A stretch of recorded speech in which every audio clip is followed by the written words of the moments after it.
and it came as a big surprise.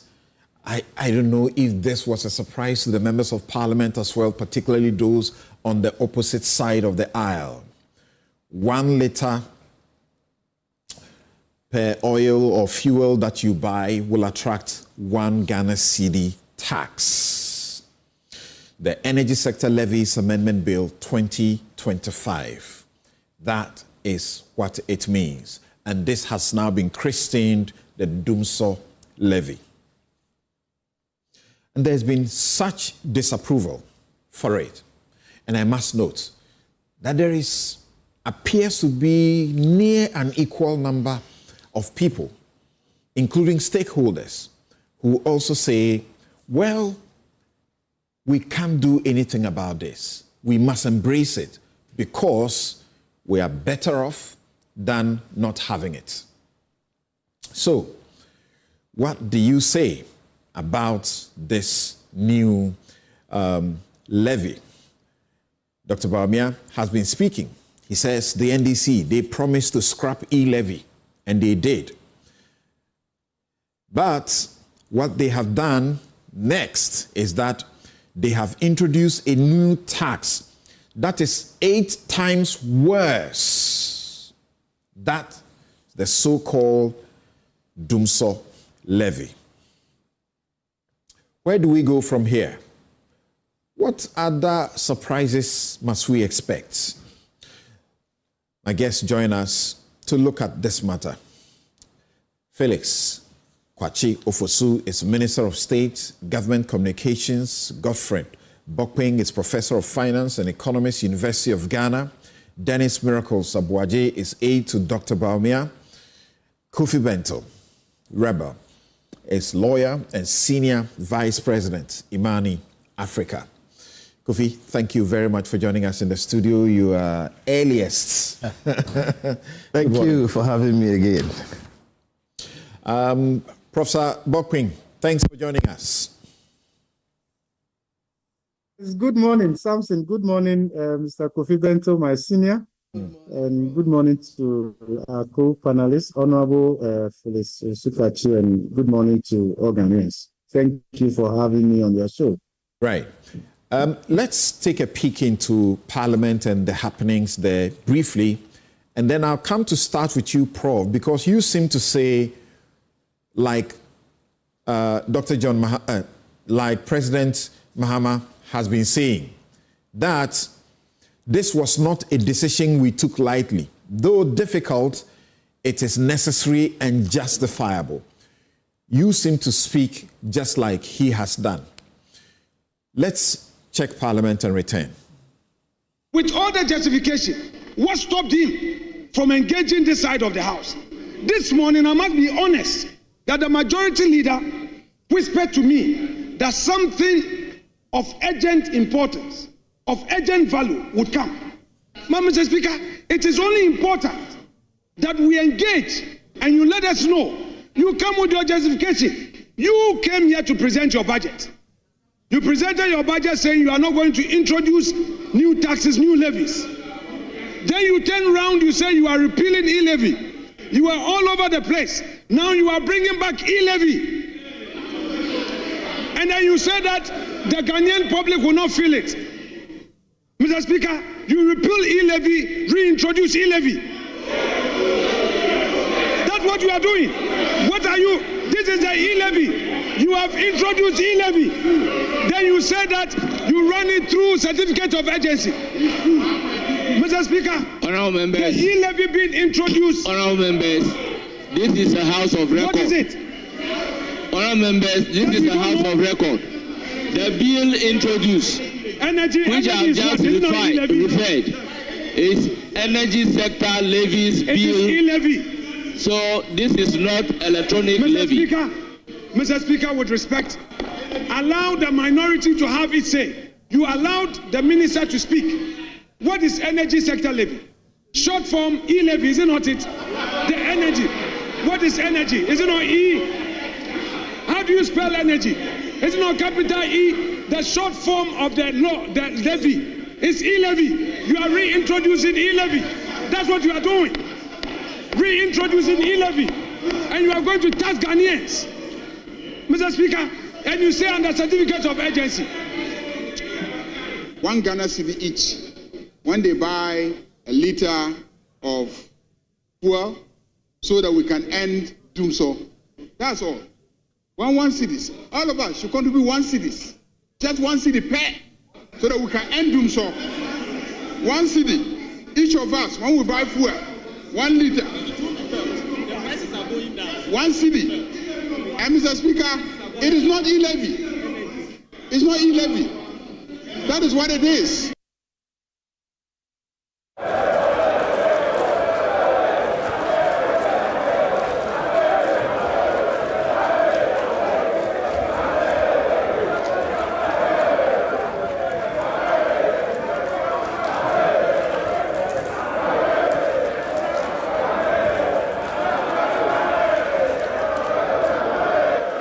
Governance is a balancing act, and that is why we are appealing to Ghanaians that will give you a reduction already from the 16 to about 13, which is about 3 cedi reduction, so that at 13 or 12, we can also use 1 cedi to sustain electricity for productivity. Whilst we take steps to increase gas consumption, reduce the losses, bring about efficiency. And already we are putting in place mechanisms that's showing that in the electricity sector we are seeing some positive results. Yes, so Professor Bokwing, that's what's happening on the floor of Parliament. First of all, do you think it was fair on the minority to spring this on them as a surprise? Good morning once again, Samson. Yeah, I think that the procedure, the lack of consultation and all of that takes away a lot from this whole discussions. Government should take another look. We should learn from it. Yeah, clearly there was no way you could discern this coming from the presentation of the 2025 budget and also government's own push following the of those nuisance taxes, and we all agree that those taxes have to go. So from that perspective, I'm thinking that where I'm able to make some room for this particular levy is coming from the fact that we've seen, with some people, a bit of a surprise. We've seen the aggressive strengthening of the local currency, and therefore that creates some kind of a window. And I believe that in itself might have triggered why government felt that this is the time to introduce this, because yes, it may not be popular, but because the impact of the 1 Ghana cedi levy, given the scope that has been created as a result of the aggressive strengthening of the currency and also the pass-through, perhaps they can make a case for this and then begin to accumulate the necessary resources. Because even though you may have leadership and we want to do the right thing, your ability to do that also depends on how much resources you are able to mobilize immediately. That is not to take away the fact that if you are looking at it as a sort of a windfall from the city's performance, yes, what is going on with there's no sunset clause to the tax?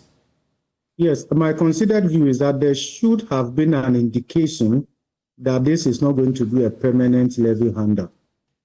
I think government should take another look. I'm able to justify this if I look at from the windfall point of view. Already there's been some kind of a windfall when it comes to the growth and sustainability levy. If you see the adjustment with respect to mining companies, because we've seen upward trend in gold prices and also in terms of volume. So government should look at it from that perspective. The analysis I have done here, I'm looking at the export price for, let's say, petrol per liter end of February, where approximately we are looking at 12 Ghana cedis. And then end of February, we are looking at something close to 16 Ghana cedis export price for a liter for petrol. And then May, we are looking at something around 12. So if you look at the margin there, there's a savings of almost more than 3 Ghana cedis over the period. The average savings, we are looking at something around 3.2 and all of that. The question is, do you pass on all these gains to the consumer? I believe that from that perspective, if you are saying that, okay, we are holding back 1 Ghana cedi and we pass on the rest, that is fine. But to the extent that that favorable condition continue to persist, then you can continue to justify this. But when things reverse or change, given the formula that we are also using, then government should be able to come back to the people of Ghana and say that we don't have enough reason to continue to levy this, and we are taking it out because we've seen the world oil price change drastically. We've seen the cedi also, or these other variables. For that reason, we feel that we can cushion Ghanaians by removing this levy. And let me give you an example. When COVID came in 2020, Cote d'Ivoire and some other countries actually decided to remove levies and taxes on some of the items that they import as a way of limiting the impact on consumers. The losses have to be accounted for in one way or the other, but they also decided to cut expenditure considerably. Now, if I look at the 2025 budget, and that is where I have a soft side for this levy. If I look at the 2025 budget and I look at the steep expenditure cuts, I think for the first time in a while now, we haven't seen anything like that in terms of the wasteful expenditure cut. And I see that this is leadership from that point of view. Even if you look at the budgetary allocation to the office of the president, vice president, even the speaker, the judiciary wasn't spread and all of that. Something in nominal terms, we saw expenditure go down in 2025 relative to 2024 in excess of 10 billion cedis, right? Again, when you look at government gross financing needs in 2025, we are looking at something around 44 billion Ghana cedis compared to the gross financing needs of 2024 in excess of 60 billion Ghana cedis.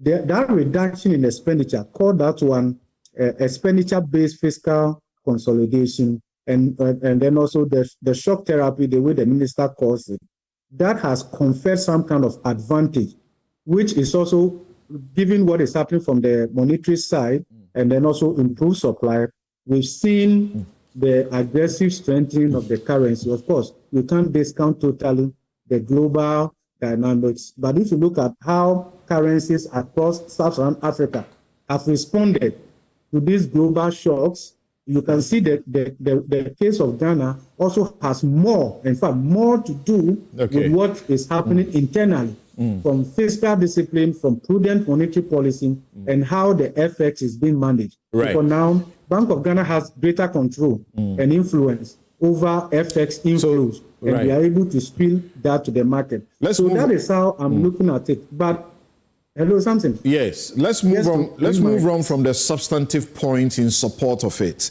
the environment, the fiscal environment, and everything. There is opposition for it. Did you expect this opposition? The opposition party is planning, a demonstration in Kumasi. We have the Ghana Private Road Transport Unions also planning a strike on June 10 if this is not reversed. Yes, I think given the way it was introduced and all of that, certainly stakeholders would have expected some kind of consultation. But of course, I believe that it's not too late for government to engage them. I see that, so something, if you look at the IMF supported program and then the energy sector recovery plan and the progressivity in terms of upward utility adjustment that we needed to do in order to restore the energy sector the way it should, I think that this may be a bit of a least cost approach to achieving that to some extent. Again, if you look at the formula that we use to adjust for utility prices, it's not all the variables that are captured, right, totally in the formula.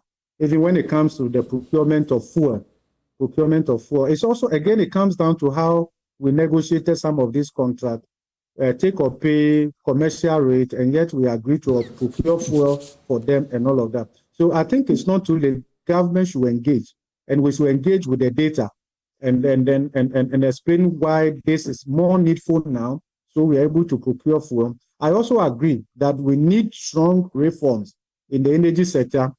Some will bear fruit immediately, some in the medium to the long term. But I think at this moment, I have a soft side towards this levy. That is my position. Right now, hold on. Listen to Bawumia and tell me if he's right or he's not. You were against E-Levy. This is 8 times worse than E-Levy. Listen to Bawumia.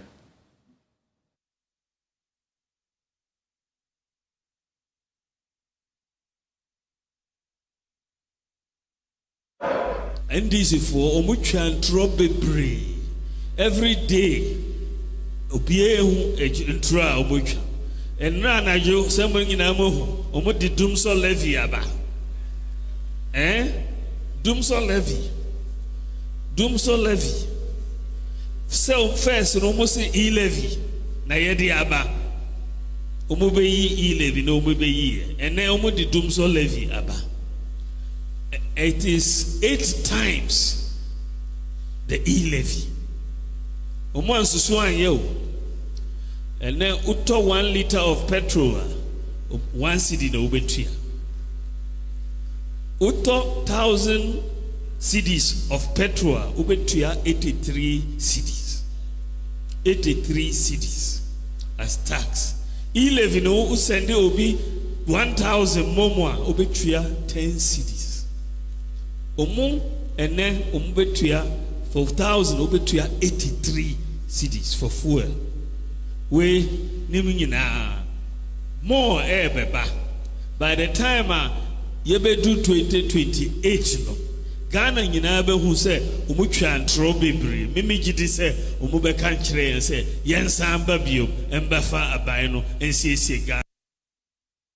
So speaking tree actually is quite a bit difficult for him, but he does well with it. If he were speaking English, he would have done it a lot more better than you would have heard him do.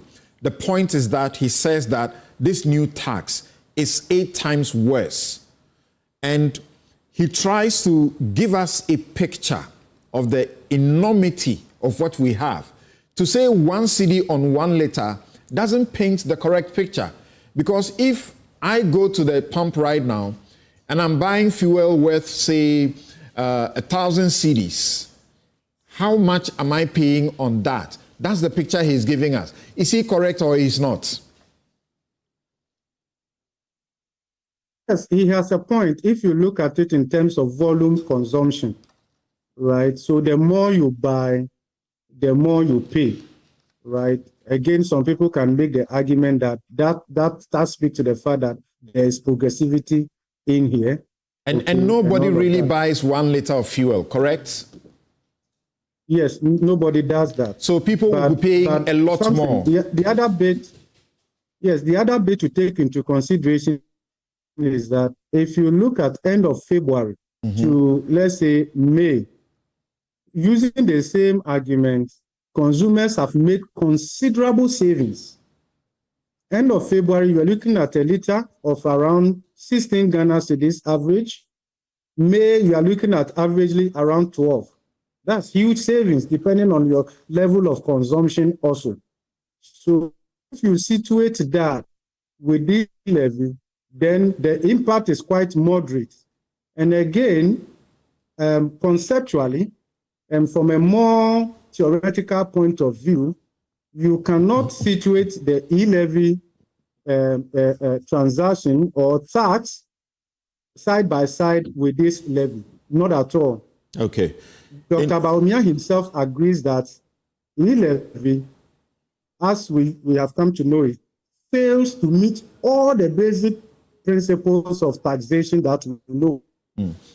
All right. From economics point of view, because it's very difficult to situate that whether it's a consumption tax, income, or capital gains or whatever. But then if you look at this one and the focus, yes, yes, of course, in terms of 1 Ghana cedi levy per day. Others have also spoken about the fact that it's quite high. Why not 50 pesos All right. or so? Thank you, Professor Bokwing. I am tempted to believe that if government could package this more as a temporary, and it should be seen as. All right, thank you very much for your time, Professor Bokwing. Let me return to the studio now, and Felix joins us. Thanks for making time to join us, sir. Right. Maybe I should get a quick from you before I go round. Very brief. Why should I be paying for the inefficiencies of the government, so to speak? We know that the power problem has to do with ECG. That's a big part of it. So why should I be subsidizing someone's inefficiency? Well, it's an important point. Perhaps it's the most important question in all these debates. Let me begin by saying that as a government, we understand fully the disquiet that Ghanaians have expressed, the anxiety that has greeted this measure. It's perfectly understandable because we are talking about people who have endured terrible hardships in the last 8 years. Taxes have been piled upon them. Their cost of living has gone through the roof.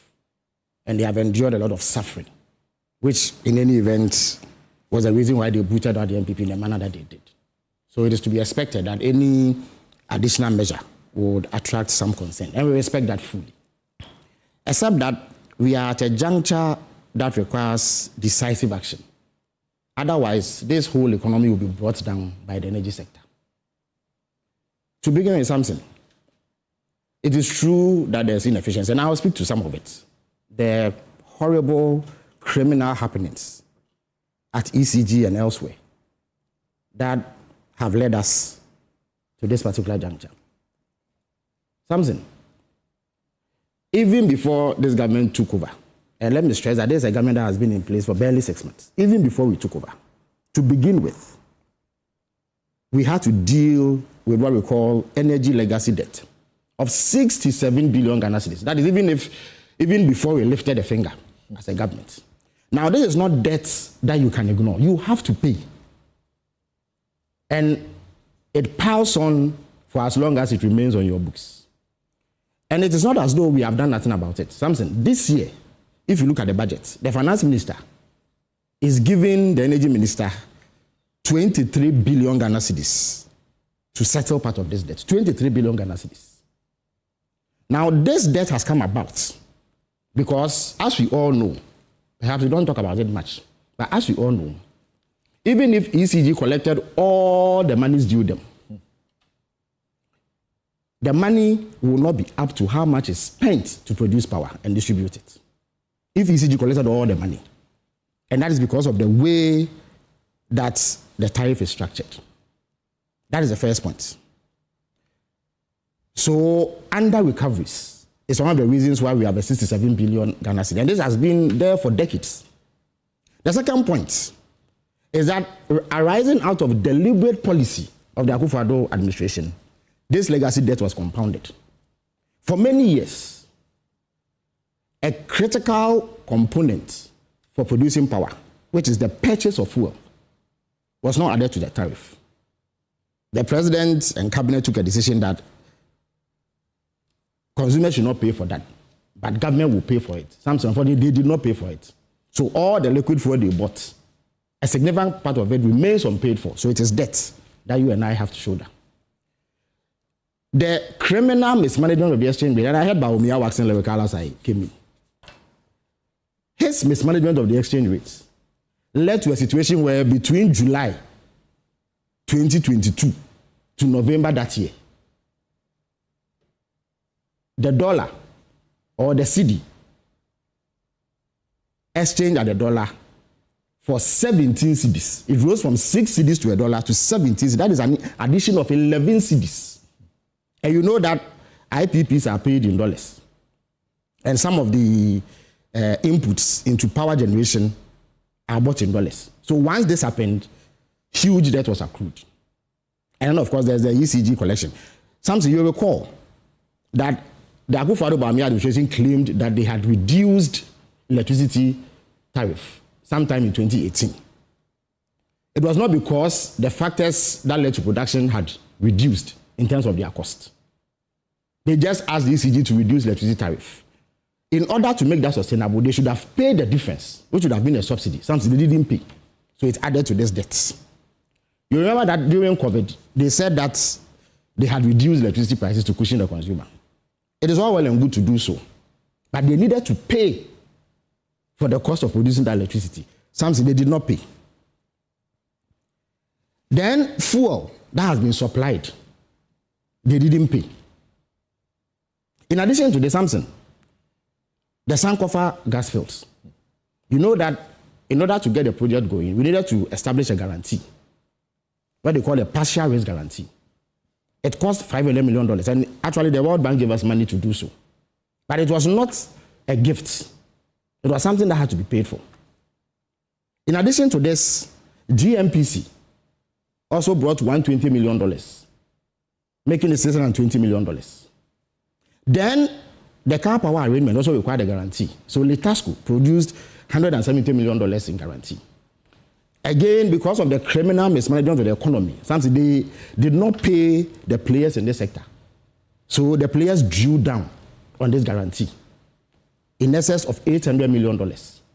But those guarantees must be restored. And it's actually an IMF requirement. In fact, some of them have reached as far as the U.S. Senate. And you've heard U.S. senators started making noise, who have started making noise, that the plug should be put on the IMF program because we owe these amounts. So these guarantees have to be re-established. If you put all of this together, you get 67 billion Ghana cedis, which is debt that must be paid. Government this year is giving the Energy Ministry 23 billion. So if we continue on that trajectory, in 3 years, we should pay it off. But something, if this were the only problem, it would not have been an issue because we have shown clear commitment that we will pay. In addition to this, every year, as we go forward, there's a shortfall in the electricity sector, meaning that there's a certain amount of money that must be paid because of how the tariff is structured. The critical one is the purchase of fuel. So forget about what has built up before we came to power. This year, $1.2 billion has to be coughed up by governments in order to buy fuel. Because the electricity bill you and I pay does not include the cost of fuel. So even as we are paying the legacy debt, more debt is going to compound if we don't find a way around this. There's something called reserve margin, or others used to call it excess capacity. Of course, the MPP engages in some shallow populism. They make it seem that it is criminal to have excess capacity. Nobody will invest in a power plant in Ghana if you don't give him a guarantee that that plant is not going to sit idle. Because it doesn't make sense to come and build a plant which is idle. And every power system must have a reserve margin. So that argument that the MPP makes is completely flawed. It is populist. In substance, there's nothing in it. And they have not signed one agreement that doesn't have a take or pay clause. Otherwise, the investors won't come, especially in a time where you are catching up. You have significant shortfall. In any event, all the excess capacity that we left, something has been used up. Today, as we speak, demand meets supply exactly. And there's no reserve margin. So, if we don't do something about it and even overlook the legacy debts, we are still going to pile up more debt if we don't find a solution to the fuel problem. Of course, naturally, you would say that, okay, so it is not part of the tariff calculation, so we'll add it. So if we do that, electricity prices will rise by 50%, which will impose too much hardships in our view. So we reckon that the most efficient way to do it is to add it to fuel. And also because, and as I worked in, Professor Abokwin was making the point, because of the gains we've made with the city, there's been a significant drop in the price of fuel. Under the MPP, at the time, fuel sold for 20 cedis a gallon, diesel, and petrol was going for around 17 cedis a gallon. But please let me lie, this is extremely important, since I beg you. So that drop means that today, the average Ghanaian is paying far less for fuel than they did just 5 or 6 months ago. So it is going to cushion consumers in that the effect of this additional 1 cedi will be negligible or non-existent.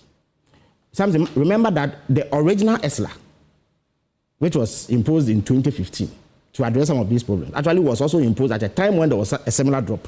That time, it was the world market price that had dropped, so it meant that fuel prices were going to drop significantly. And then we brought it in there in order to generate revenue to address some of the problems that I have highlighted. So it is not an easy decision to make. And as I indicated, we understand fully that people will be agitated. It is to be expected. We respect that. Nobody quarrels with that. But if we don't do this debt overhang, which is no fault of ours, Samson, will drag us. And Samson, let me also make the point about the comparison with the E-Levy. You see, if Dr. Baumia, in all the 8 years the NPP was in power, had imposed only the E-Levy, it wouldn't have been a problem. Ghanaians responded the way they did because by that time, over 30 other taxes had either been imposed or increased under Baumia, who is complaining. In the period that we've been in power, Samson, how many taxes have we imposed? This is the first one we have had to do. That is even after removing about 3 taxes. And there are some others that we will look at. The COVID levy, which the finance minister indicated is a going review. And when he presents his next budget, we'll be talking to. So, yes, Ghanaians have a right to complain. We respect that. But this is necessary. But there's a final point that I need to make, which is extremely important.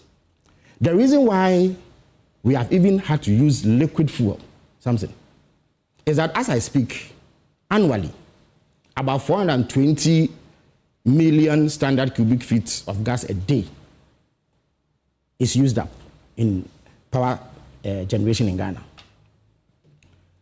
Even with that, there is still a gap of 150 million standard cubic feet a day. If we had that gas, we wouldn't need to import fuel.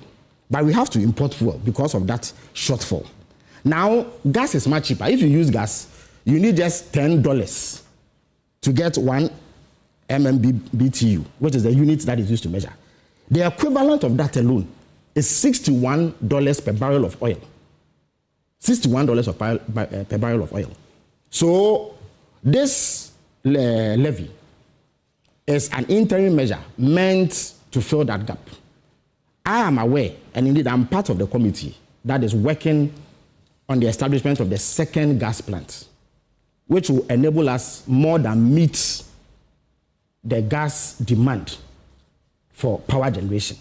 We expect that to come on stream in 3 to 4 years. Once that happens, fuel purchases would not be necessary. And indeed, the reason why the fuel purchase has even become a problem is a result of the NPP government policy. You know, in the past, it was VRE that was doing the importation.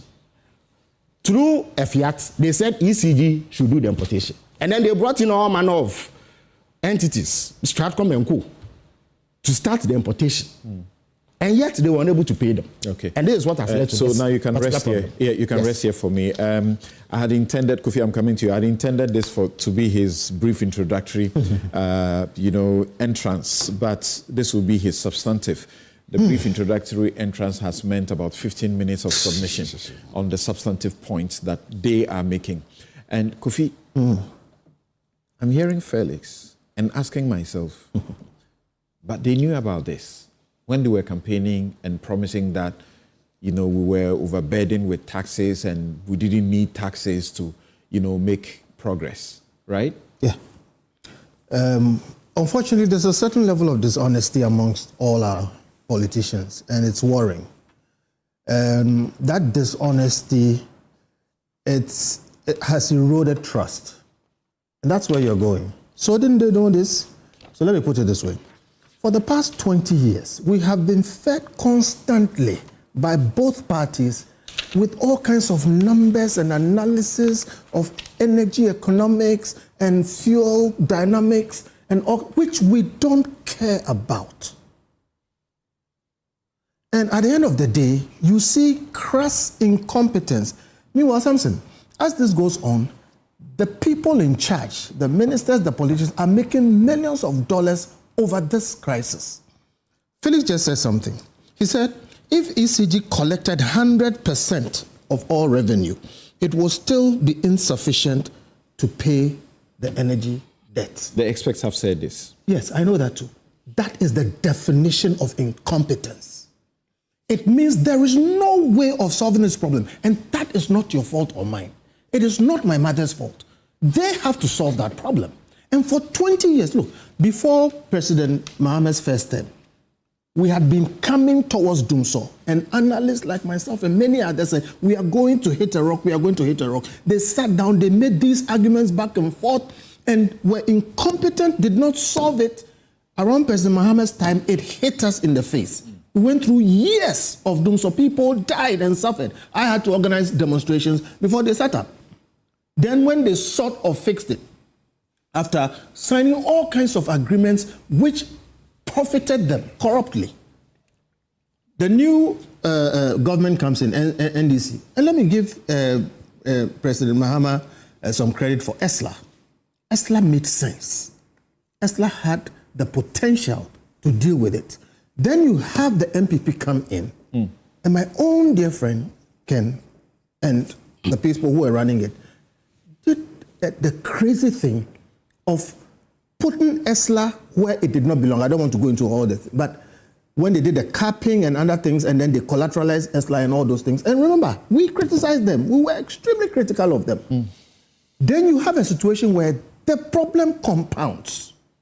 Even though they kept the lights on, more or less, the debt they came to meet is the debt they leave. Okay? So you have a situation where our politicians who are paid, and these are the Article 71 people, they pay themselves world-class wages. They have to solve the problems. They don't solve the problems. Unfortunately for all of us, they rather profit from the chaos, and then when they finish, they tax us again. All right? So look, at the end of the day, you heard Prof. Bokpin. Me and Prof. Bokpin, we are nerds. We like data. We analyze those things. We can speak to them for the whole day. But I'm telling you, nobody remembers what he talked about. You had Felix spend 15 minutes explaining all these things. It's your job. Nobody cares about it. When you travel to places where leaders work, you don't know where they bought the gas from or whether they are using crude oil or nuclear energy. Your lights stay on. Please, sit up, do your work. Because consistently they come at us with this and that, and then when the problem comes, they come and explain all kinds of things that we don't care about. If you are competent, solve the problem. And look, it's a bipartisan problem. But they are entitled to take you back to the history. And for example, and as I hear it's beginning to be mentioned, I think last week, the US ambassador who is leaving now had an interview with my friend Bernard. And he spoke up about the MCC, the Millennium Challenge accounts. We were going to benefit in excess of, is it 316 million US dollars in it. Then we did the first tranche, the second tranche. The NPP came in, they botched it with the PDS, meaning the problem would have been improved, would have been better off. So they must tell these stories. That is what I'm saying. And tell you why they are making I'm telling you that we have a bipartisan problem of ineptitude. This PDS problem, I was kicked off a committee. And this is in camera. The committee sits in camera. Because I started saying, where you're going, it won't work. I ended up in court. And all kinds of things happened. My problem is, if we had competent managers, let me say this, Simpson, the problem in our energy sector will not be solved by taxes. The problem in our energy sector is a problem of incompetence and corruption. The people who run the energy sector, check, when they leave very rich. Presently, it's a problem of money. Presently, it is a problem of incompetence and corruption. Listen, let me make this clear. The tax looks like it is necessary because somebody has to pay that bill. I think if we had a competent government, they will structure, and we fought for deregulation, again, my own Imani. And when, people forget, but when we got deregulation in the first few months, fuel prices went down, okay? If they did their work well, and then they taxed us, we will pay on condition that these problems will not recur and the incompetence and corruption will not continue. Because after paying, after doing ESLA, after putting all kinds of levies back and forth, we still are left with the problem. So see, as far as I'm concerned, the NPP is entitled to play politics with it. Because the NDC did the same. But who suffers? We suffer. Let me make this clear. E-Levy is not the same as the Dumsor-levy. E-Levy was far less than the Dumsor-levy. But E-Levy was That's the more, point Dr. Bawumia makes. Yes, but E-Levy was more annoying and was more unjustified. All right, hear me. That's why I opposed it. I still think it was not necessary. This levy is far more than the E-Levy. But it is not as annoying. It is not unjustified under the circumstance. But the circumstance is a circumstance that is caused by ineptitude and corruption. We're not talking about what annoys us. We are talking about what burdens us. Well, what burdens you is incompetence and corruption. And I'm telling you that. That's why, look, I pray that this tax will solve the problem. Mark it, I say here, it won't solve the problem. So let us find the actual solution to the problem. And I mentioned that ESLA had a ray of hope. Okay, why are we not re-looking at ESLA? All right, we need to find a way to solve it. I didn't hear Felix tell me that this will solve the problem. And I said that at the end of the day, he has said, even if ECG collects 100%, right, who sells fuel and makes a loss? Kofi, are you thinking the way I'm thinking, that the lack of consultation, the ambush manner in which this was presented was intended to escape, you know, the opposition that consultations would have brought in and the pressure that would have said, hell no, we don't want it? Yes. They, you know, brought this in the way they did because they wanted to avoid what I'm saying. Okay, an analysis of the thing and an exposure of the fact that first Dumsor happened under JM. Before then, we saw the problem coming. They didn't do anything. So they want to avoid that. They, you know, put it in. But that is what you in CSOs have always said. That's bad governance. It is bad. That is what I'm saying. We are suffering the effects of bad governance, and we are seeing it in our energy sector. Ordinary people suffer because of that. So what I'm simply saying is this, honestly. If this was going to solve the energy problem, I will support it. What I'm saying is, it is more than E-Levy, so MPP have a right to go up against it. Okay, but it is less annoying, and under the circumstance, more justified than E-Levy. If they had opened it up, the up, same incompetence persists. I don't see the changes we need to see to put the right people in the right places. Ask them who has been buying the fuel. Okay, you end up with politicians around. And they are dealing in fuel, etc. Look, there are really competent people and engineers in this country who can solve this problem. But there's so much money. There's tens and hundreds of millions of dollars sloshing around in that sector.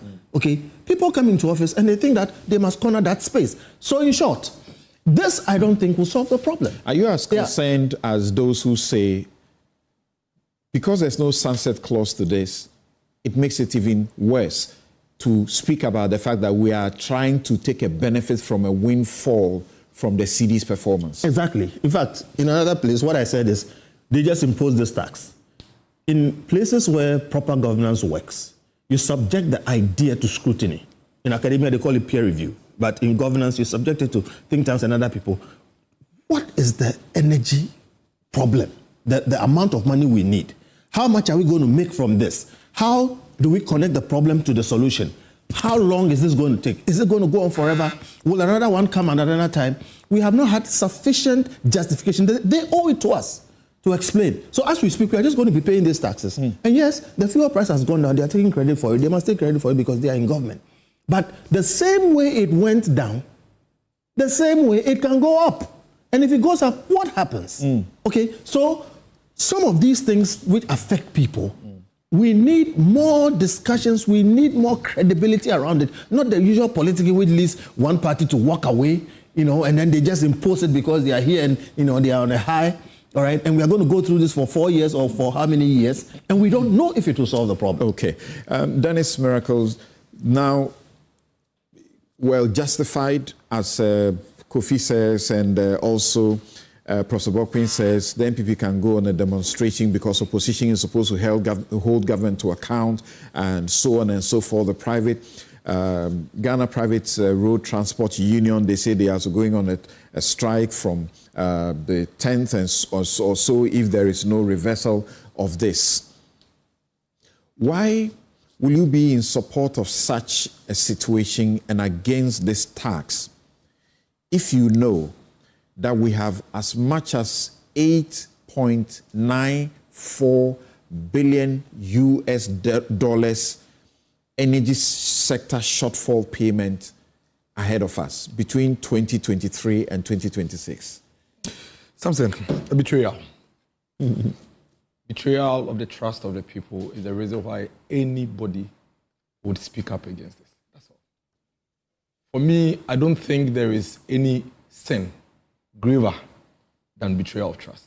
The situation we find ourselves is simply a clueless, everlasting, incompetent bunch of arrogant braggarts who, Felix, I beg you. You call us criminal and all manner of things. I didn't speak, I beg you. You spoke for 15 minutes. Don't interrupt. I haven't said it. No. You are interjecting me. Don't do that. You spoke for 15 minutes. Go ahead. A clueless, everlasting, incompetent bunch of arrogant braggarts who have simply scammed their way into government. That's all. And that is why you see the people speaking. I mean, he's right. This is not the first tax or levy the people of this country are paying. We are already paying, and we keep paying, and they will add more, we'll pay. But the reason why the people will speak up against this is because you came to tell them A, and you are doing B. You've betrayed their trust. The fiduciary relationship that the NDC built with the people of this country while they were in opposition, the big talk, the plenty grammar, all the blabbing they did, knowing the gravity of the issues at hand, and they said they have solutions. And they were emphatic. He said, we will solve this without burdening you with additional tax. In fact, the finance minister in his budget, I think paid 264 or so, the 2025 budget, actually mentioned ESLA and all the reviews, but it went ahead to indicate that they are not going to add anything. The finance minister is caught on tape at his vetting when he was asked that all these plenty things you are saying your government will do. When you come to office, you are at the same time saying you remove this tax, you remove this tax, you remove this tax. How are you going to do these things? He said, in this country, I have studied the economy of this country for a very long time, and I do not need to add new revenue handles to be able to deal with the issue. He said, you do not necessarily. Yes. That's what he said. That's a caveat. No, but the context is important. The context was specifically, you are removing all these taxes. You are making all these promises. How are you going to deal with the gap? He said, don't worry. I have studied this for a very long time. I would emphasize on compliance to make up for the money. He even went on to talk about all these tax refunds, which he said that if he deals with the tax refunds by reducing it from 6% to 4%, the amount of money he will make is far more than all the taxes he's removing. That is the reason why the people are talking. And when we talk, you tell us to shut up, and you are taking us to history and giving us historical background about how debt came about. Why are we doing this to ourselves? Why? We go to bed on Tuesday. We go to sleep on Tuesday. Wake up Wednesday morning with a 4.50 pesos on every gallon of petrol we buy in this country. And you're telling us we should keep quiet because I am MPP, because I squeeze banana into my vehicle? Why do you think the MPP lost the elections by the margin with which we lost? It is because you told the people that you won't do this to them. If the people knew you were going to remove E-Levy, remove non-existent, what I mean non-existent, I mean nobody paid, emission tax, and ask for claps and applause, and bring them 4.50 pesos per gallon 2 months later, you think they'll be clapping for you? You went to squeeze the hands of GPRTU and force them to reduce transport fares by 15%, telling them about how you have brought the cedi you up and brought dollar up, for which reason fuel prices have come down and so they should remove it, knowing very well that you have already prepared your memorandum for a 4.50 pesos on a gallon of fuel. That is dishonesty. That is leadership of insincerity. If the JPRTU knew there was a 4.50 pesos per gallon coming, Samson, they would not have agreed to the 15%. At best, they would have dealt with another percentage, maybe lower than 15%. Today, as we speak, an Uber driver who is using a VET car is paying close to 42 cedis every day to government for free. And you are saying we shouldn't talk about it? And then you come and tell us that, oh no, we have reduced burden. We have given you gold on the street of Ghana, and so now we can afford to slap all manner of levy on you. And then they keep lying. Oh, when we came to power, fuel prices were 17 cedis. That's a complete falsehood. As a matter of fact, when we are speaking to these things, let's speak to facts. Nana Addo Dankwa Akufo-Addo handed over to power to the NDC with fuel at 14 cedis 99 pesos. That is the fact. On 7 January, I have it here. This is Guel. Star Oil is here. What? Is here. Is here. What fuel? Is here. Is here.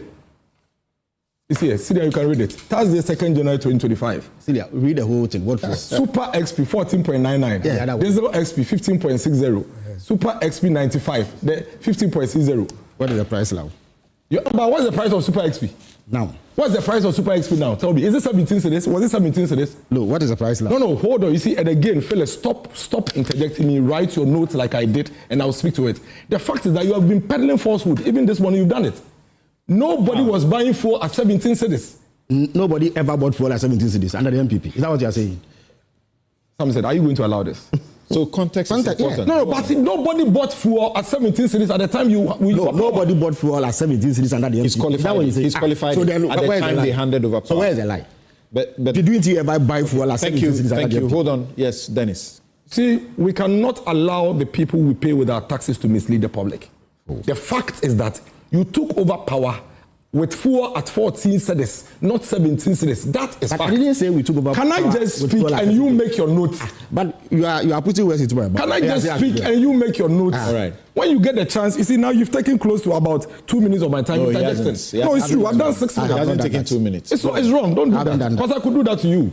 I have never. So you see, you never took. So what NDC have actually done is that today I look at Guel and Star Oil, and I realize that Guel is selling Super XP at 12 cedis 52 pesos. It was 14 cedis 99 pesos. In actual sense, it's 2 cedis and about some pesos that the NDC have brought fuel down. That is the truth. That is the truth. But the whole week they've been peddling that falsehood of 17 cedis and they brought it to 12 cedis. That is false. And I think it's important to situate it in that context.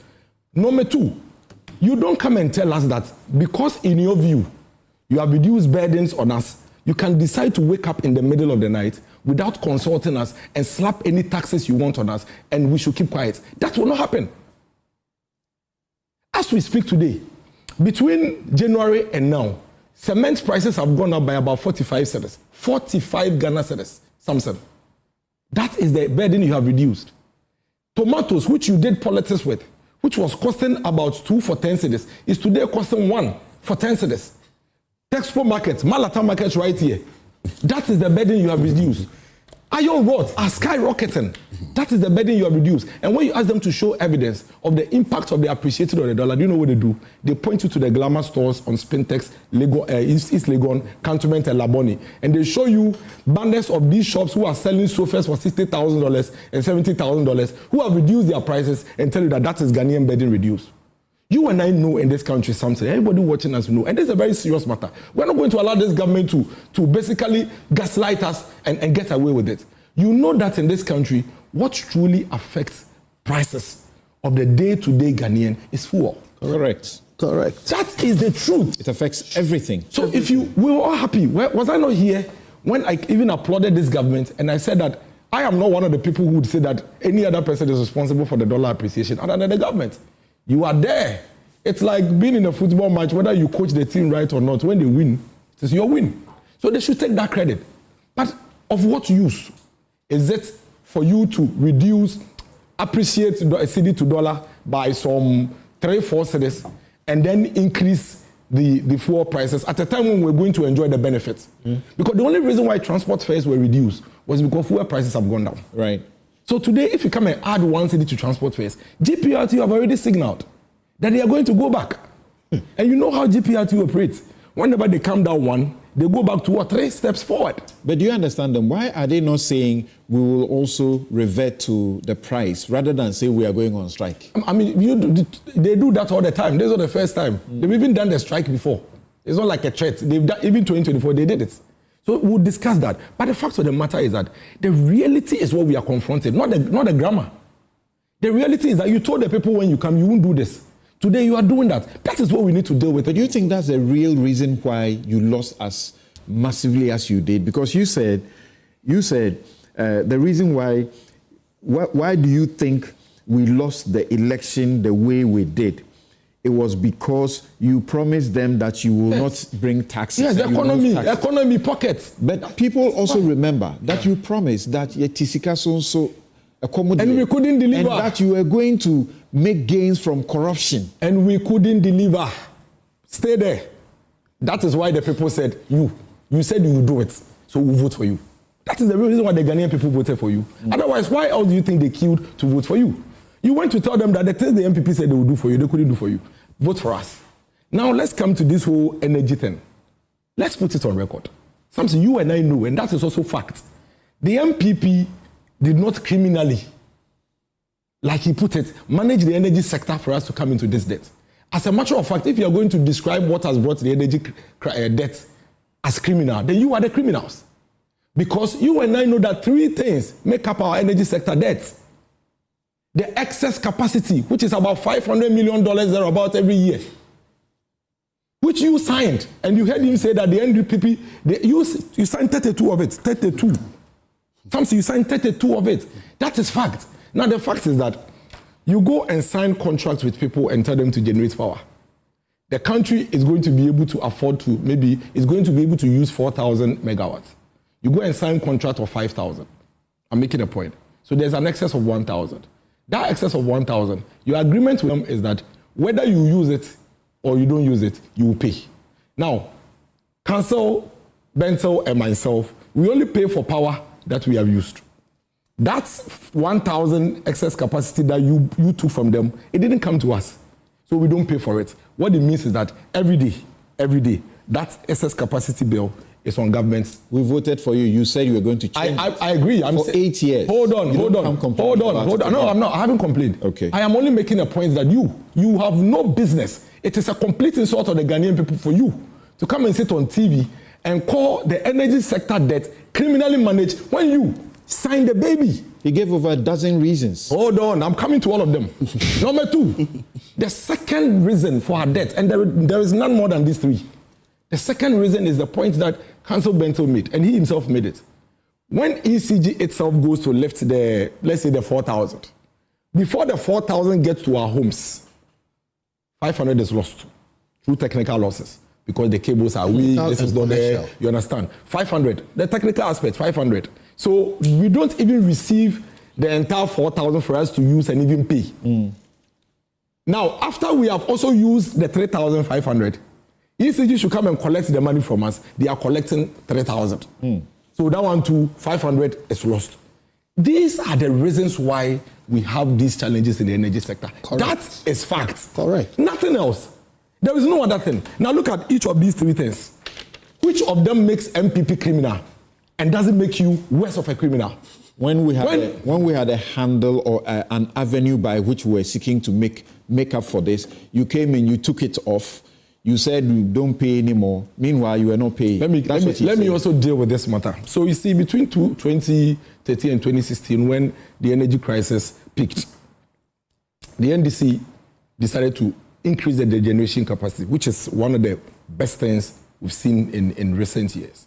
But in doing that, they overdid it. And that brought us the first handle of the debt burden, the excess capacity. Then they introduced ESLA, which was going to be revenue source to deal with some of this debt. Now, some say, listen to this and listen to this carefully. ESLA is online. There is ESLA PLC with all the reports there. There is ESLA report on Ministry of Finance website. In fact, as recent as April 2025, the Finance Minister, Ato Forsen, Honorable, presented a report on ESLA. The MPP never did what it is that you are trying to impugn on us. When we took office, the energy crisis was so dire that in 2019, if you recall, the World Bank came to do an assessment and said that if we don't deal with the energy sector debt in a certain way, by 2025, our debt was going to grow to $12.5 billion. World Bank report is there.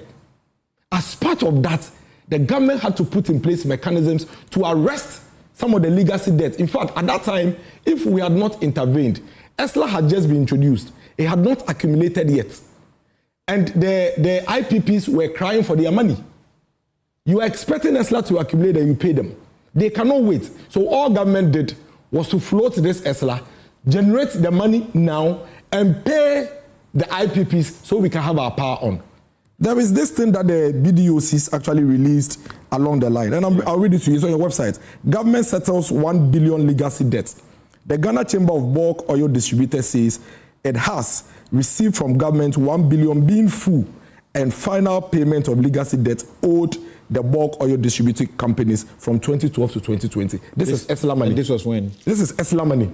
This was ESLA money. This was when? Somewhere 2020, thereabout. Okay. This is ESLA money that was going into it. Now, the ESLA report between 2017 and 2023 is online. This is what the ESLA report says. 70% of ESLA money was used to settle energy sector debts. 20% went into infrastructure, which includes transmission upgrades, distribution improvement and maintenance, and other infrastructure. So you see, let nobody, and these reports are public, we can all read. Okay. Let nobody ever make that point that, the government misused ESLA and all of that. In any case, the total amount of ESLA revenue raised between that period up to 2023 is about 35 billion cedis. How much is our debt? 35 billion cedis. How much is our debt? Now, the point I'm making is that we are complaining about the 4 cedi 50 pesos on a gallon because this government comes on air to create an impression as if they are introducing a levy to come and deal with the energy sector debt. But guess what? This is the point. And this is the point they make, but they make it quietly and subtly. This levy is not going to pay any of the energy sector debts.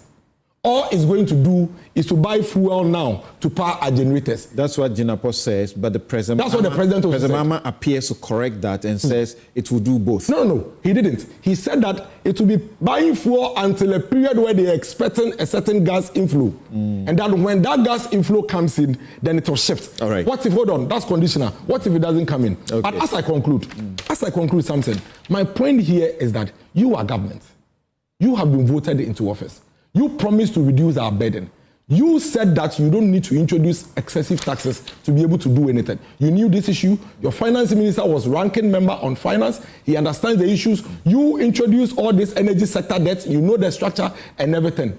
Deal with it. Your energy minister sat on TV and told the whole country that we should vote for the NDC and that in 100 days, he is going to plug and cut the losses of the ECG. Thank you, Dennis. And make sure that they become profitable. Thank you. Then you turn around and come and tell us that we should pay you 50% for every gallon before you give us power. Thank you. That is why we Thank you, Dennis. In some 20 seconds, tell me why you endorsed the demonstration announced by the NPP or the strike by the Ghana Private Road Transport Union group. Why do you endorse it when you know that this problem exists and this is a part of the solution to it? Because I'm endorsing because I know this is not part of the solution. The levy is simply going to buy fuel to power generators. What's your alternative? The alternative is that they said they had a magic wand to deal with ECG. We want to see them implement that. We are not asking them to do any other thing. Okay, that's what they said. We just want to see them implement that. Apia Kusi Adumako is with the CATS International. You know that consumer protection group. They say that in this country, whenever consumers are about to enjoy lower fuel prices, our leaders often respond by introducing new taxes. Back in 2014, when global fuel prices dropped, then Finance Minister swiftly went to Parliament and imposed a 17.5% special petroleum tax. Now in 2025, we are being asked to pay an additional 1 Ghana cedi to support the purchase of liquid fuel. In my view, the real issue lies in the poor management of our energy sector. The sector is riddled with technical and commercial losses, corrupt practices, and which are not prosecuted. As a distinguished Professor Bokwing aptly put it, quote, "A spoiled child doesn't need more money, but discipline." End quote. The ECG remains inefficient and the government itself is not paying its fair share for the electricity it consumes. If we do not solve the management of our energy sector, well, we will be invited again in the future to pay additional levies. And that should remind all of us that this is an amendment to an existing levy. Yeah. It's not that it is new. Yeah. It existed in which situation you were paying 0.95 for petrol, you were paying 0.93 for diesel, you were paying 0.97 for LPG, but has now been increased by 1 cedis. Just one or two more of messages from, let's say, some significant members of the society. But also, Dr. Kojo Pumpunia Asante says that as for the lack of consultation, it is a no-no, and we register our strong protest. It should go back for a sunset clause. So, at least you have finished with it. It says, let it go back for a sunset clause. Number two, we want the money to be used to pay only the things we say we want to use it to pay. We want the cash waterfall mechanism payment also put on a dashboard so we can all see. We cannot watch all the mismanagement and corruption at ECG continue to impose high tariffs on citizens. We want publicly available information on ESLA receipts and total transparency on all receipts. Thank you very much, gentlemen, for these messages. Samson, if I may. So quickly, yes. In 2 minutes, I'll do my best. I'll get 2 minutes. I'll do my best. You see, Samson, it is fact I'll get 2 minutes. that under the MPP, fuel sold at 17 cedis and 23 cedis. In 2022. Oh, please. Yes, but why? Was that not under the MPP? Yeah, communication minister. Please. Oh, was that under the CPP? In 2022. Yes, but was that under the CPP? Did you inherit was it under the CPP? Did you inherit 17 cedis? You see, the problem with you set your own questions and answer them. Sometimes I never said that when we came to power, we came to inherit fuel price at this stage. Indeed, I refer specifically to between July and November 2022, didn't I? So in your haste to do propaganda, you say things I have not said and purport to answer them. It is a fact that Ghanaians paid far more for fuel under you than they are doing under us. Even the price that you say we met in, say, January 2025, the price now is lower. It is a fact. We have opened the absolutely on Tuesday, 1st November 2022. Yeah. Goil sold Super XP1 at 17.9 cedis. They sold diesel XP at 23.49 cedis. It is a fact. It was under the MPP. And they were the cheapest. They were the cheapest. It was under the MPP, not under the CPP. So what I said is fact. Number two, even what we meant. It is fact that if you want to say that you have done something, yes, you talk about it from where you took yeah, but something I said that please. You are shouting won't change anything. When we came to power, the same well, we're selling super at almost 15. It was 14.99. Today it is not the same. In fact, Star Oil sells it at 11 cedis. So it is cheaper now than we met under you. Even with this levy, it is still cheaper than we met under you. Something again, what will be the basis for drivers to say that they will not reduce fuel prices when fuel prices have dropped for 8 consecutive times since we came into power? Even with this increase, it is cheaper than when we came to meet them. So there is no basis for it. Number 3. 2 minutes each. Oh, I beg you. You see, the issues he has raised are extremely important. I need to answer them. Number 3, that excess capacity it's argument not issue, it's discrimination. It's shallow propaganda. You see, that excess capacity argument they make is shallow propaganda. Sometimes I'm telling you that there is nobody in this world who would agree to set up a power plant in your country when he does not have a guarantee that you will off take or that he will make money from that arrangement. Again, excess capacity is necessary if you are going to keep the system running. And I told you that the excess capacity that we left have been exhausted as we speak. So imagine what would have happened, given that they themselves didn't add much, if we didn't have that excess capacity. So that argument is shallow populism. It is propaganda that they throw in. The problem we have does not arise out of that.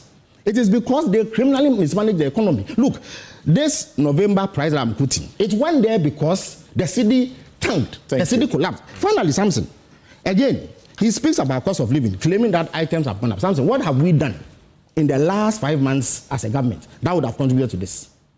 The factors that account for price on the market, which of them has worsened since we came to power? Okay. So it does not make sense to attribute anything to this government. And then finally, when I speak about criminal mismanagement, you see, ECG, it is true that they make historical losses. But under them, the things that happened in ECG were criminal, and I will explain.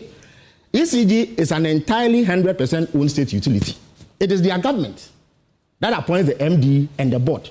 Indeed, until we came to power, the board was chaired by a prominent MPP politician, Afenyo. Not so. Check the operations of ECGs. Samson, in 2023, ECG itself said they will do procurement to the level of 935 million. Planned. Despite this plan, they did procurement of up to 8.3 billion Ghana cedis. Yeah, we have raised this here before. Which essentially means that they incurred debt. In 2024, they budgeted 1.4 billion. They did 8.2 billion, which means that they had incurred debt. Something. Right. You know that ECG has a shipping department, which is responsible for clearing containers or goods that they bring in. Despite the existence of this shipping department, they bypassed them, went to sign a contract with a private entity, and paid them 159 million Ghana cedis to do the same way that a shipping department can do. Okay. Again, ECG needs staff annually to do its work. We agree. Under them, they imported cables that they don't need for the next 15 years. This is criminal. And there's nothing that anybody can say that justifies this. The ritual where in ECG, even meters. They buy far more than they need. Change of government means we must get new procurement for meters. Yeah. And the meters are installed, they are being removed and changed. Meanwhile, they are not actually problematic. Yeah. But just to make or create business for somebody. I'm coming to you, Kofi. Kweku Nchibwe says that the politics of E-Levy versus E-Levy. It is not about how much per litre one has to pay for the new energy sector levy. It is about principled politics and honesty in governance. When you prepare an annual budget and claim you will not introduce a new tax, when you remove E-Levy and we have also not said anywhere that we never introduce because you claim we never said the people. When you manage the people to believe you are going to ease their burden, and yet all the while you were actually planning to introduce another tax. That does not sound to me like principled politics and honesty in government.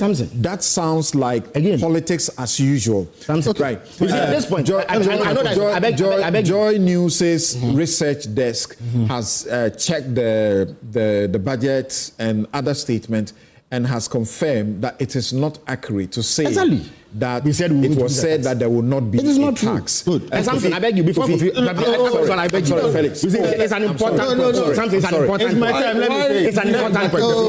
It's an important something. Again, when you say that we say we will relieve the burden of the people but have imposed additional burden, something, since we have been in power, is it not the fact that the cost of living has come down? Which fact? Your fact. Make my point. It is your fact. The value fuel is your fact. No, it is your fact. Has fuel not gone down? It is your fact. Has fuel not gone down? That's what is. Can I make my point? Like they say, facts are sacred. That is your fact. You can't lie about this. Yes, Kofi, quickly. You said your own because we are all almost agreeing that a central problem with our energy sector is incompetence, corruption, and in all of that, ECG is somewhere in the center. This government is about 5 months in power. You've managed to increase taxes, fix ECG. We will. Fix the problem you say is sitting there. We will. Now, they managed to increase a tax. A tax, not... Yeah, I mean, in the speaking... So now, listen. You do the politics, let me do the facts. Fuel prices rise and fall. It is a fact that under MPP's ATS, fuel prices went to 17. By the time MPP was leaving, it was under 15. That's a fact. Today, because of some other interplays, the fuel price is low. I have no doubt that it will rise and fall, go and come. That is not the issue. The issue is the central problems we need to fill. Now, I agree with Kojo. You need to put a sunset on this law. So, as part of what we are talking about, we are saying, one, it was wrong for you to slip this in the way you did. That was not right. Number two, it should not be a never-ending situation that you politicians make a mess and then we have to fix it. So please go back and put a sunset on this. It is true that this is a betrayal. Okay. Okay? And please, still, there are too many taxes on our fuel. Why do we have to pay tax to support BOST, which is a government entity that must be trading on its own balance sheet? And it sits there, it's almost like a slush fund. So too many taxes, go and take some off and let deregulation work. If we do proper deregulation, we will start fixing this problem. Thank you. Dennis, after you, Prof, get ready for a quick 2 minutes conclusion. The fact is that Felix, Honourable Member of Parliament and Minister, should quickly transit from opposition to government. He is in government. He has the responsibility to fix the issues. he cannot come on air and gaslight us all. That you are burdening us with money we have to pay to you for your incompetence, and you want to make us feel as if it doesn't make sense. Can you stop this? Can you stop this? Can you stop this? Can you stop this? Can you stop this? Can you stop this? Can you stop this? I beg you. What have we done? And then you make us. And then you make us. So you see, when he was intervening, I almost told him not to. Stop. It's okay. Hold on. Because do you know what the government communication minister is doing to us, the populace? He's making us feel like we are either sleeping or we are delusional. The delusion is coming from Can you stop this? The delusion is coming from you. You are not saying anything. You're just getting around. Felix. Making accusations that you can't justify. Felix. And when I complain, it's okay. Stop there. I'm restarting my stopwatch. Don't restart. No, but that's the fact. I'll stop you when I have to. So Samson, the fact is that they cannot continue to gaslight us like this forever. You see, it's only a dishonest government that will be having a conversation around fuel pricing and go and pick a 2022 figure to make a case. Only dishonesty. You know that you took over government when fuel was 14 cedis, and you brought it to 12 cedis. Nobody is taking that credit away from you. And then when you are making the point, you go to a 22. Let me tell you something. He makes a point and pretends to make everybody believe that the fuel price we are seeing now is because of only the cedi appreciation. In January, the time they took office, when fuel was 14 cedis, international crude was $80. $80. Today, international crude is $64. What it means is that it is not only the dollar to cedi. Can you stop there? How long are you going to do this? What it means is that it is not only the dollar to cedi that has brought fuel prices to the rate it is now. Now, there is one fact about the global economy. International crude will not remain 64 forever. Yeah. It is going to go up. So don't come and tell us that, you know what, I have brought cedi up and dollar is down. And now fuel has come down, so I beg you, let me give you 4 cedis, don't complain. Knowing very well that in about a week or two, or even a month or 2 months, you are going to have international crude move from 64 and it could go all the way to 120. Or it could go downwards. Or it could go to 40. And if it goes to 120 tomorrow, what are we supposed to do?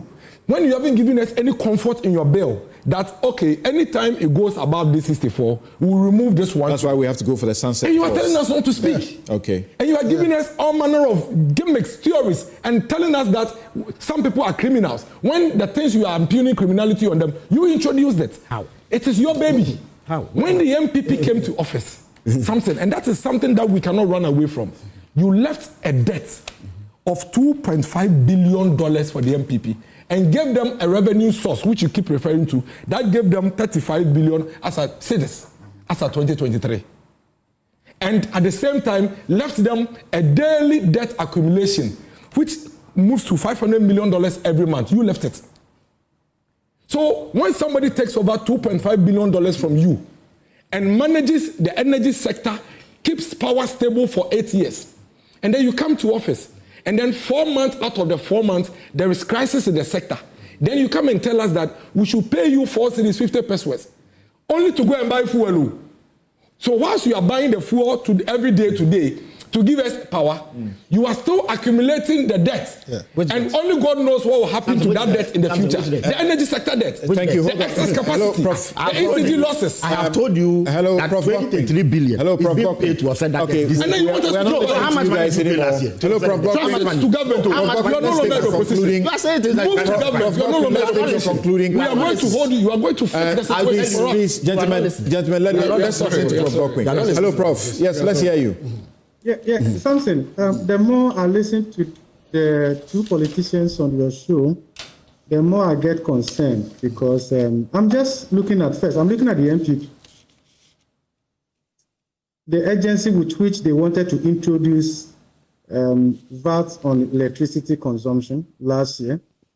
I'm looking at reforms that we have agreed under the IMF-supported program, especially in the energy sector. And I'm also listening to the position of the NDC right now vis-a-vis when they were in opposition and all of that. I think there's one thing that is clear, and we have to come in here. What is it? There are issues that I think politics will not fix. There are issues that we have to look at it realistically. I agree with my senior colleague, Kofi Bento, about the structural issues, technical losses, commercial losses, procurement economy, in the energy sector and all of that. From where I sit, my considered view is that without some level of fiscal resources in the immediate, even the good leadership government is showing in resolving the energy sector and the many other areas will not yield the immediate results that we need to move our economy forward. My position is that this levy should be viewed as a temporary tax levy or handle. The sunset clause should be around the key variables that inform the export price, world oil price, the CD strength, and then the other significant variable. That way we'll be making progress. And then there should be transparency in how these resources will be utilized. And this should be linked to reforms in the entire energy value chain. And quarterly, government should be giving us updates on how their reforms are yielding results and how that is bringing relief to Ghanaians and the sustainability of the energy sector. Okay. That is how I see it. All right. Thank you very much, Professor Bokwing. And Professor Bokwing is Professor of Finance and Economics at the University of Ghana. He joined us. He, like the OMCs, are sympathetic and supportive of the 1 cedi levy on increase on fuel, but are looking for sunset clauses, are looking for efficient management of the tax. Also, Felix Kwachiofosu, Minister of State, Government Communications. Dennis Miracle Sabuaje is aide to Dr. Baumia, the 2024 flag bearer of the NPP, former Vice President. Kofi Bento is lawyer and Senior Vice President of Imani Africa. And in our next segment, we'll be joined by Samuel Apia-Dako, Director, Strategy, Research and Communication, Office of the Special Prosecutor, Nanai J. Bafwewa, MP, Mensha South, and Member, Constitutional and Legal Affairs Committee of Parliament. We will also check a few things with a very renowned surgeon, Dr. Hadi Mohammed Abdullah, a neurosurgeon at the Kolebu Teaching Hospital. Ken Oforiata on Interpol red notice. That's how bad it gets. But has he brought this upon himself? Or the special prosecutor is simply being a bit too harsh by not paying attention to the fact that he is unwell? We'll be right back.